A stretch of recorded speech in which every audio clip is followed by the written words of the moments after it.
Hello hello दोस्तों, मैं यार एसके सर आप सभी का स्वागत करता हूं आपके अपने YouTube channel SK technical classes में। तो चलिए दोस्तों, आज बात करेंगे यानी कि अर्थिंग के सभी एमसीक्यू को करेंगे जो यूपीपीसीएल 22 में बार बार पूछा जाता है। इस पैटर्न पे यानी कि सर पूछने की संभावना है। तो मैं आप लोगों को बता दूं, अगर आप लोग हमारे चैनल पर नए हैं तो चैनल को जरूर सब्सक्राइब कीजिएगा, ताकि इसी प्रकार का वीडियो आप लोगों तक यानी कि जल्द से जल्द पहुँच सके एमसीक्यू यानी कि रिपीटेड क्वेश्चन। ठीक है, और साथ ही साथ यानी कि एक न्यूज़ चैनल का लिंक आपको डिस्क्रिप्शन में मिल जाएगा। उस चैनल पे यानी कि ओनली फॉर कंप्यूटर का वीडियो अपलोड होगा। आज हम उस चैनल का लिंक दे देंगे, आप लोग उसको सब्सक्राइब कर लीजिएगा। यूपीपीसीएल T2 से रिलेटेड जितना यानी कि कंप्यूटर का यानी कि एमसीक्यू है सभी उस पर अपलोड होगा। चलिए आज का सबसे पहला प्रश्न से स्टार्ट करते हैं। आज का सबसे पहला प्रश्न दिया है यानी कि प्लेट वियोजन के लिए पृथ्वी में गड्ढा डैश से कम नहीं होना चाहिए। देखिए दोस्तों, यानी कि प्लेट का वियोजन जो होता है यानी कि प्लेट अर्थिंग के लिए जो यानी कि गड्ढा यानी कि बनाया जाता है वो यानी कि 3 मीटर से, ठीक है ना, 3 मीटर से कम नहीं होना चाहिए। कितना से? 3 मीटर से कम नहीं होना चाहिए। ऑप्शन नंबर किस में दिया है? ऑप्शन नंबर यानी कि ए में दिया है 3 मीटर। राइट आंसर की बात किया जाए ऑप्शन नंबर ए हो जाएगा। अब चलिए अगला प्रश्न दिया यानी कि किसी जीआई आज का अगला प्रश्न दिया है यानी कि किसी जीआई भोजन प्लेट की माप क्या है। देखिए दोस्तों, यानी कि 2 प्रकार का प्लेट होता है, ठीक है ना। अर्थिंग के लिए 2 प्रकार का प्लेट का उपयोग किया जाता है। जो पहला होता है वो कॉपर होता है और दूसरा जो होता है यानी कि जीआई होता है, ठीक है।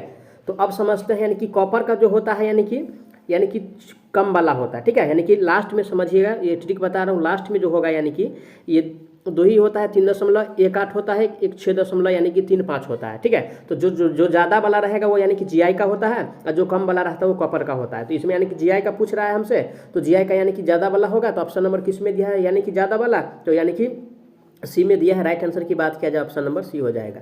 अब चलिए आज का अगला प्रश्न पे चलते हैं। अगला प्रश्न यानी कि बीआईएस के अनुसार किसी भी संस्थापन में अनुमत अधिकतम रिसाव विद्युत धारा पूर्ण भार विद्युत धारा के डैश होता है। देखिए दोस्तों, ये जो है यानी कि लगभग यानी कि 1 बटा यानी कि 5000 के बराबर होता है। कितना? यानी कि 5000 के बराबर होता है।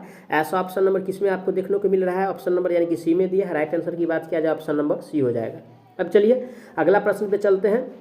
अगला प्रश्न दिया है निम्न में से किसका वियोजन की दृष्टि से महत्व है। देखिए दोस्तों, सबसे पहले यानी कि वियोजन किया जाता है, अर्थिंग किया जाता है यानी कि मानव का जो क्षतिपूर्ति होगा उससे बचाने के लिए, और उसके साथ साथ उपकरण का भी जो क्षति होता है उससे भी बचाता है। तो राइट आंसर की बात किया जाए ऑप्शन ए में दिया है, यानी कि मानव जीवन और उपकरणों का बचाव दोनों के लिए अत्यंत जरूरी है। तो राइट आंसर की बात किया जाए ऑप्शन नंबर ए हो जाएगा। अब चलिए अच्छा अगला प्रश्न पे चलते हैं। अगला प्रश्न दिया है यानी कि किसी भू इलेक्ट्रोड से एक भवन की दूरी डैश से कम नहीं होनी चाहिए। देखिए दोस्तों, यानी कि भू इलेक्ट्रोड का जो यानी कि दूरी है वो यानी कि 1.5 यानी कि 1.5 मीटर से कम नहीं होना चाहिए, ठीक है। इससे कम नहीं होना चाहिए हर हाल में। तो राइट आंसर की बात किया जाए ऑप्शन नंबर किस में दिया है? ऑप्शन नंबर ए में दिया है। राइट आंसर यानी कि ए हो जाएगा। अब चलिए आज का अगला प्रश्न पे चलते हैं। अगला प्रश्न यानी कि बीआईएस के अनुसार इमारतों और भू इलेक्ट्रोड के बीच की दूरी डैश से कम नहीं होनी चाहिए। तो सेम ही क्वेश्चन है, ठीक है। यानी कि लेकिन वो शिफ्ट 1 में पूछा था, शिफ्ट 2 में पूछा हुआ है, ठीक है। देख लेते हैं कौन सा शिफ्ट में पूछा हुआ है क्वेश्चन है या सेम ही क्वेश्चन है। तो देखिए दोस्तों, ये शिफ्ट 1 में पूछा हुआ है और ये वाला जो क्वेश्चन है यानी कि शिफ्ट 2 में पूछा हुआ है। तो यानी कि क्वेश्चन जो होता है यानी कि बार बार रिपीट हो रहा है। तो यानी कि कितना से कम नहीं होना चाहिए? तो 1.5 मीटर से यानी कि कम नहीं होना चाहिए। इससे पहले भी बता चुके हैं। तो राइट आंसर की बात किया जाए ऑप्शन नंबर यानी कि बी हो जाएगा, ठीक है। ऑप्शन नंबर बी हो जाएगा। अब चलिए आज का अगला प्रश्न पे चलते हैं। अगला प्रश्न है यानी कि प्लेट भोजन के लिए यानी कि जीआई भोजन प्लेट का मानक आकार डैश है। देखिए दोस्तों, पहले भी यानी कि क्वेश्चन आ चुका है शिफ्ट 1 में और ये शिफ्ट 2 में हुआ है, ठीक है। तो देखिए बार बार क्वेश्चन रिपीट हो रहा है। तो पहले भी बता चुके हैं कि कॉपर का जो होता है यानी कि कम वाला होता है और जीआई का जो होता है यानी कि बड़ा वाला होता है, ठीक है। तो जीआई वाला देखिए ये बड़ा वाला है तो जीआई का हो गया, और ये उसके बाद जो छोटा वाला इसमें दिया ही नहीं है, ठीक है। तो ये जो होता है यानी कि कॉपर के लिए यानी कि 3.18, ठीक है। ओनली फॉर लास्ट में चेंज होता है, ठीक है। लेकिन शुरू में जो होता है यानी कि 60 सेंटीमीटर गुने 60 सेंटीमीटर सेम ही होता है दोनों में, लेकिन लास्ट वाला जो होता है ये यानी कि चेंज होता है, ठीक है। तो राइट आंसर की बात किया जाए यानी कि जीआई का पूछा है तो 60 गुने 60 सेंटीमीटर और इंटू में 6 यानी कि 35 mm। तो राइट आंसर की बात किया जाए ऑप्शन नंबर यानी कि डी हो जाएगा। अब चलिए आज का अगला प्रश्न पे चलते हैं। अगला प्रश्न यानी परीक्षण करते समय रख रखाव से पहले अचालक के हिस्सों में, ठीक है, यानी कि चालक के हिस्सों के संपर्क के लिए डैश आवश्यक है। देखिए दोस्तों, यानी कि जो चालक का यानी कि हिस्सा है कम से कम उसमें भूयोजन, ठीक है ना, भू संपर्कन स्विच होना ही अत्यंत जरूरी है, ठीक है। तो यानी कि भू संपर्कन जो स्विच होता है, ठीक है, यानी कि भू संपर्कन जो स्विच होगा उसमें अत्यंत जरूरी है, स्विच रहना अत्यंत जरूरी है। तो ऑप्शन नंबर किस में दिया है? ऑप्शन नंबर सी में दिया है। राइट आंसर सी हो जाएगा।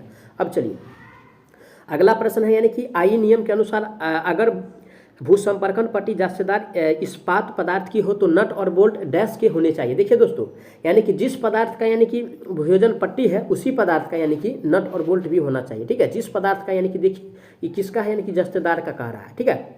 तो जस्तेदार का यानी कि उसका नट बोल्ट भी होना चाहिए। तो ऑप्शन नंबर किस में है? तो ऑप्शन नंबर देखिए, ऑप्शन नंबर ए में दिया है यानी कि जस्ता इस्पात का। तो राइट आंसर यानी कि ए हो जाएगा। जिस पदार्थ का भू संपर्कन पट्टी है उसी पदार्थ का नट बोल्ट भी होगा। ठीक है, अब चलिए आज का अगला प्रश्न पे चलते हैं। अगला प्रश्न है यानी कि सभी डैश के लिए डबल अर्थिंग जरूरी है। तो दोस्तों यानी कि सभी मोटर के लिए जो है यानी कि डबल अर्थिंग अत्यंत जरूरी है। ठीक है, सिंगल अर्थिंग पे यानी कि मोटर नहीं चल सकता है, इसलिए मोटर को कभी भी अगर चलाते हैं तो डबल अर्थिंग अत्यंत जरूरी है। तो राइट आंसर की बात किया जाए ऑप्शन नंबर यानी कि ए हो जाएगा। कौन सा? ऑप्शन नंबर ए हो जाएगा। अब चलिए आज का अगला प्रश्न दिया हुआ है, निम्नलिखित दैनिक उपयोग के उपकरणों में से किसे भू संपर्क की जरूरत नहीं होती है? तो देखिए दोस्तों, ऑप्शन ए में कहा automatic electric water heater body, इसका तो होता है। बी में कहा प्लास्टिक बॉडी वाले फैन रेगुलेटर, इसका नहीं होता है। ठीक है, इसका नहीं होता है, नहीं वाला पहचाना था। सी में कहा गीजर, गीजर में भी अर्थिंग उपयोग करते हैं, प्रशीतक में भी अर्थिंग उपयोग करते हैं। ठीक है, तो राइट आंसर की बात किया जाए ऑप्शन नंबर बी हो जाएगा, प्लास्टिक बॉडी वाले फैन रेगुलेटर। ठीक है, राइट आंसर यानी कि बी हो जाएगा। अब चलिए अगला प्रश्न दिया हुआ है यानी कि इनमें से क्या एलटी फीडर फिलर की अर्थिंग में प्रयोग किया जाता है? देखिए दोस्तों, एलटी फीडर में जो यानी कि एलटी फीडर में, ठीक है ना, एलटी फीडर में जो यानी कि प्रयोग करते हैं वो यानी कि जीआई स्ट्रिप का प्रयोग करते हैं। किसका? जीआई स्ट्रिप का। ठीक है, जीआई स्ट्रिप का।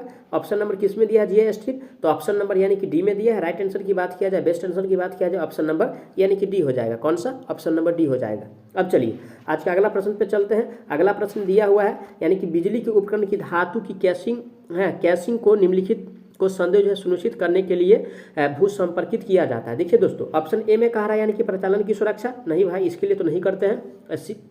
बी में कह रहा है उपकरणों की सुरक्षा, नहीं भाई। और सी में कह रहा है इंस्टॉलेशन की सुरक्षा, एकदम सही है भाई, इंस्टॉलेशन की सुरक्षा के लिए ही यानी कि भू संपर्कित किया जाता है यानी कि। ठीक है, तो राइट आंसर की बात किया जाए तो ऑप्शन नंबर किस में दिया है? ऑप्शन नंबर सी में दिया है, भू संपर्कन। ठीक है, यानी इंस्टॉलेशन की सुरक्षा। तो राइट आंसर यानी कि सी हो जाएगा। अब चलिए आज का अगला प्रश्न पे चलते हैं। अगला प्रश्न दिया है यानी कि प्लेट अर्थिंग में प्लेट निम्नलिखित की बनाई जाती है। दोस्तों प्लेट अर्थिंग में प्लेट जो बनाया जाता है, इससे पहले भी यानी कि क्वेश्चन दूसरा पैटर्न पर था और वही यानी कि चेंज करके पूछ लिया है। ठीक है, तो एक जो होता है यानी कि जीआई का होता है और दूसरा जो होता है दोस्तों यानी कि कॉपर का होता है। ठीक है, यानी कि कॉपर का होता है। तो ऐसा ऑप्शन किस में दिया हुआ है? ऑप्शन ए में कह रहा है यानी कि केवल कॉपर का, नहीं भाई, कॉपर का और एक और यानी कि जो जीआई का होता है उसका भी होता है, एल्युमिनियम का इसका तो नहीं होता है। ठीक है, इसको भी काट देते हैं और इसको भी काट देते हैं। ठीक है, केवल जस्ता का भी नहीं होता, केवल कॉपर का भी नहीं होता, लेकिन होता है दोनों का। ठीक है, तो राइट आंसर की बात किया जाए, अगर डी नहीं रहता, ठीक है, डी नहीं रहता और सी बी भी नहीं रहता तो ए हो जाता, या डी नहीं रहता, ए नहीं रहता तो बी हो जाता। ठीक है, तो राइट आंसर की बात किया जाए अकॉर्डिंग टू ऑप्शन के हिसाब से तो डी हो जाएगा। ठीक है, कौन सा? ऑप्शन नंबर डी हो जाएगा। अब चलिए आज का अगला प्रश्न पे चलते हैं। अगला प्रश्न यानी कि पाइप अर्थिंग में पाइप का तनुकृत व्यास होता है। देखिए दोस्तों, यानी कि पाइप अर्थिंग के लिए जो उसका व्यास होता है यानी कि 38 mm से कम नहीं होना चाहिए। कितना? 38 mm से कम नहीं होना चाहिए। ऑप्शन नंबर किस में दिया है? 38 mm। ऑप्शन नंबर यानी कि सी में दिया है। राइट आंसर की बात किया जाए ऑप्शन नंबर सी हो जाएगा। ठीक है, अब चलिए आज का अगला प्रश्न पे चलते हैं। अगला प्रश्न दिया है यानी कि इलेक्ट्रोप्लेटिंग के लिए बिजली की सप्लाई होनी चाहिए। देखिए दोस्तों, इलेक्ट्रोप्लेटिंग के लिए यानी कि बिजली का सप्लाई जो होता है वो डीसी होता है। कौन सा? डीसी होता है, डीसी वोल्टेज। ऑप्शन नंबर किस में दिया है? DC voltage. Option number A में दिया है। राइट आंसर की बात किया जाए ऑप्शन नंबर ए हो जाएगा। अब चलिए आज का अगला प्रश्न पे चलते हैं। अगला प्रश्न है यानी कि भू संपर्कन निम्नलिखित की सुरक्षा के लिए आवश्यक है। ठीक है, तो ऑप्शन ए में कह रहा है यानी कि विद्युत उपसकर। ठीक है, बी में कह रहा है यानी कि अधिस्थापना, सी में कह रहा है यानी कि मानव और डी में कह रहा है यानी कि ट्रांसमिशन। तो अत्यंत जरूरी की अगर बात किया जाए दोस्तों तो यानी कि मानव है। ठीक है, सबसे ज़्यादा जरूरत होता है यानी कि भू संपर्कन के लिए मानव का, यानी कि क्षतिपूर्ति से बचाता है। ठीक है, तो राइट आंसर की बात किया जाए ऑप्शन नंबर यानी कि सी हो जाएगा। अब चलिए आज का अगला प्रश्न पे चलते हैं। अगला प्रश्न यानी कि भू संपर्कन निम्नलिखित की सुरक्षा के लिए आवश्यक है। तो देखिए दोस्तों, सेमी क्वेश्चन है। ठीक है, आगे इसको स्किप कर देते हैं। आगे अगला क्वेश्चन है यानी कि दो भू संपर्कन इलेक्ट्रोड के बीच की न्यूनतम दूरी होनी चाहिए। देखिए दोस्तों, यानी कि न्यूनतम दूरी की अगर बात किया जाए तो कितना होना चाहिए? तो न्यूनतम दूरी यानी कि 1.5 मीटर होता है। कितना? न्यूनतम दूरी 1.5 मीटर होता है। ऑप्शन नंबर किस में दिया है? ऑप्शन नंबर बी में दिया है। Right answer, best answer B हो जाएगा। अब चलिए आज का अगला प्रश्न पे चलते हैं। अगला प्रश्न यानी कि कंडक्टिव सरफेस वायरिंग में दो सैंडलों के बीच की दूरी निम्नलिखित इससे अधिक नहीं होनी चाहिए। ठीक है, यानी कि कितना से अधिक नहीं होना चाहिए? तो ऑप्शन ए में कह रहा है यानी कि 60 सेंटीमीटर। ठीक है, बी में कह रहा है यानी कि 80 सेंटीमीटर। ठीक है, सी में कह रहा है यानी कि 90 सेंटीमीटर और डी में कह रहा है यानी कि 95 सेंटीमीटर। तो राइट आंसर की बात किया जाए दोस्तों तो ये जो होता है यानी कि 60 सेंटीमीटर से यानी कि ज़्यादा नहीं होना चाहिए। कितना? 60 सेंटीमीटर से ज़्यादा नहीं होना चाहिए। ऑप्शन नंबर किस में दिया है? ऑप्शन नंबर ए में दिया है। राइट आंसर ये हो जाएगा। अब चलिए आज का अगला प्रश्न पे चलते हैं। अगला प्रश्न यानी कि 3 फेज सिस्टम निम्नलिखित का प्रयोग करना चाहिए। देखिए दोस्तों, यानी कि 3 फेज सिस्टम में कम से कम, ठीक है ना, कम से कम यानी कि दोहरा, ठीक है, यानी कि दोहरा भूसंपर्कन, ठीक है, दोहरा भूसंपर्कन प्रयोग करना चाहिए। ऑप्शन नंबर किस में दिया है? दोहरा भूसंपर्कन।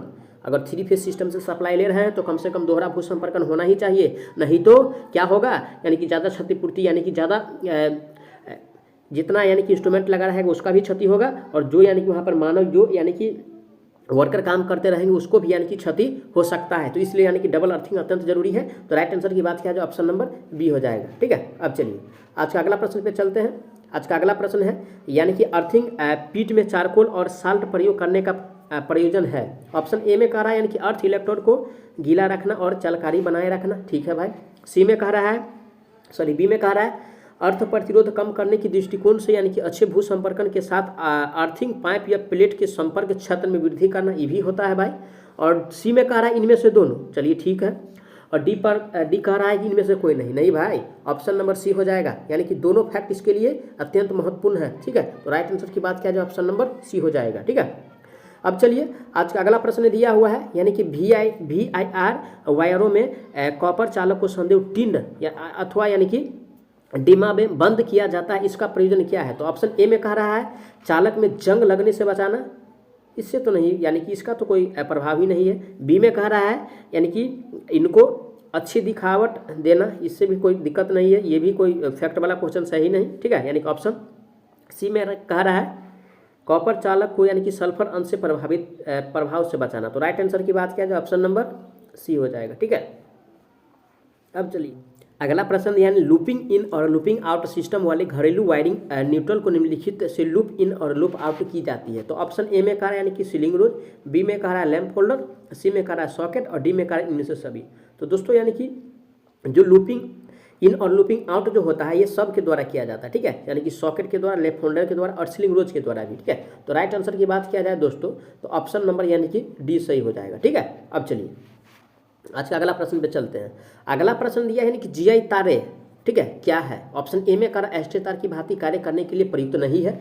अरे भाई ये तो गलत है, क्यों नहीं प्रयुक्त कर सकते हैं। बी में कह रहा है कि आघातवर्धनीय है, नहीं भाई ऐसा भी नहीं है। सी में कह रहे हैं गैल्वेनाइड एल्युमिनियम तारे हैं, ये भी नहीं है भाई। और सी में कह रहा है, सॉरी डी में कह रहे हैं कि जंग मुक्त है।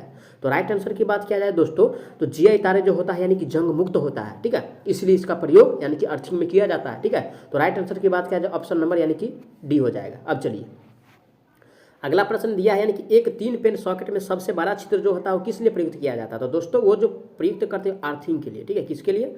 अर्थिंग के लिए प्रयुक्त करते हैं। ऑप्शन नंबर किस में दिया है? अर्थिंग। ऑप्शन नंबर यानी कि सी में दिया है। राइट आंसर की बात किया जाए ऑप्शन नंबर सी हो जाएगा, ठीक है। अब चलिए आज का अगला प्रश्न दिया हुआ है यानी कि प्लेट अर्थिंग में निम्नलिखित में से कौन सा अर्थ इलेक्ट्रोड होता है? तो ठीक है, प्लेट अर्थिंग में दोस्तों यानी कि प्लेट इलेक्ट्रोड होगा। कौन सा इलेक्ट्रोड होता है प्लेट अर्थिंग में? कौन सा इलेक्ट्रोड होता है प्लेट अर्थिंग में? तो अगर राइट आंसर की बात किया जाए अकॉर्डिंग टू ऑप्शन के हिसाब से दोस्तों यानी कि प्लेट इलेक्ट्रोड ही होगा प्लेट अर्थिंग में, ठीक है। इससे पहले भी हमको आंसर बोल दिए थे, ठीक है। तो राइट आंसर की बात किया जाए ऑप्शन नंबर सी हो जाएगा। मैं आशा करता हूँ आप लोग अच्छा से समझे होंगे। अगर कोई प्रकार का डाउट रहता है इसमें तो आप लोग कमेंट बॉक्स में कमेंट करके जरूर बताएं। साथ ही साथ मैं आप लोगों को बता दूं डिस्क्रिप्शन में एक न्यू चैनल का लिंक मिल जाएगा, उस पर ओनली फॉर कंप्यूटर का वीडियो अपलोड होगा, सारा MCQ क्वेश्चन अपलोड होगा। तो उसके लिए डिस्क्रिप्शन में लिंक है, आप लोग जाके चैनल को जरूर सब्सक्राइब कीजिए ताकि आप लोगों तक कंप्यूटर का वीडियो MCQ वीडियो सबसे पहले पहुंच सके। धन्यवाद, मिलते हैं नेक्स्ट वीडियो में।